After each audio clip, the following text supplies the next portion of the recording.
குருவே குருவே குருவே குருவே குருவே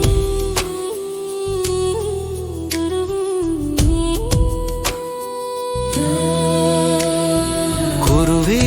குருவே குருவே என் நாடையில் கரை படிந்துள்ளது அறியாமையேனும்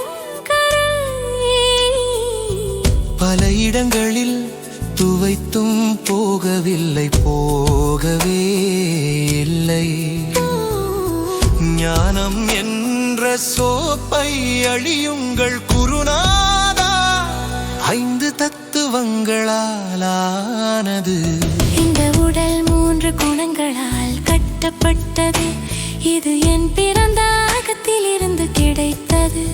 ஆனால் முட்டாள் மனம் தனக்கு சொந்தம் என்று கர்வமடைகிறது கபீர் கூறுகிறார் அந்த